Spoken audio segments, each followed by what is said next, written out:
Hey, it's Derek Hagen. I'm a financial therapist specializing in meaning and purpose, here with another Money Health presentation where we're going to talk about focusing on things that matter that we can control.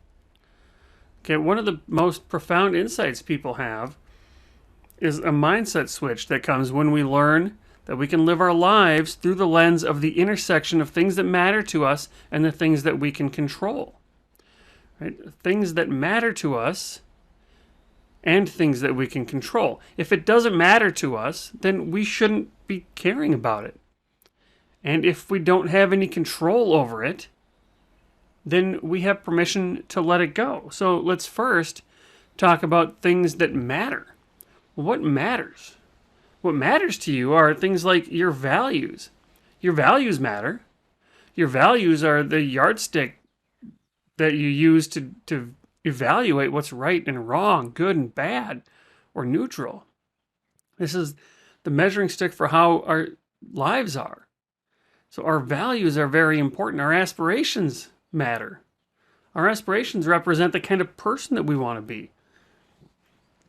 Things that matter include things like our financial purpose. What's money for? Or even bigger picture, what's our life purpose?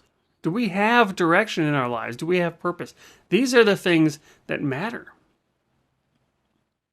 If it doesn't fit your values, if it doesn't fit the kind of person you want to be, if it doesn't fit your purpose, if it doesn't matter in the grand scheme of things, you have permission to let it go. So let's change gears and talk about what you can control. You know, in Christianity, there's a concept of the serenity prayer, which is grant me the serenity to accept the things I can't change, the courage to change the things that I can, and the wisdom to be able to tell the difference. This is what this is. This is got its roots in ancient Stoicism. What is in your control?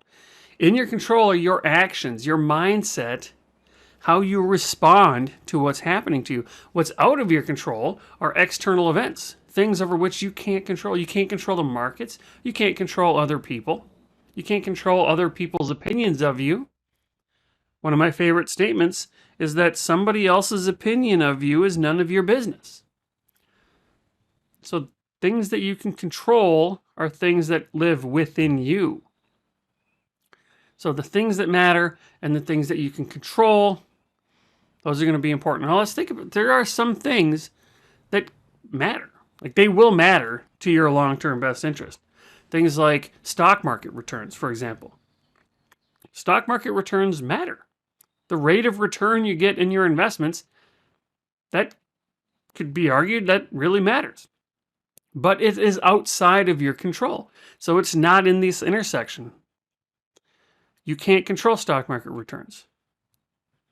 Okay, well, what about the other side? What about things that you can control that don't matter, right? Like maybe your social media use. How often you go on social media.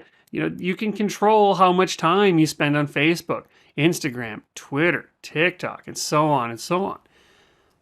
But if you were honest with yourself and took a step back and you realize that doesn't matter. Nobody sits on their deathbed looking back on their life and wished they could have spent more time on social media. So some things, even though you can control it, doesn't mean that it actually matters. Now, what about that sweet spot? What about those things that hit the jackpot? They don't matter and you can't control it. Well, this is how your neighbors spend your money. This is the Joneses. That old statement, keeping up with the Joneses.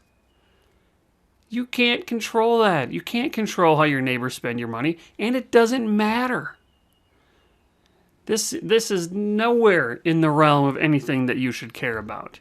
So if you can focus on that intersection of things that matter and that you can control, you're on your way to living a good life. You get this one life. Live intentionally, focus on things that matter and that you can control.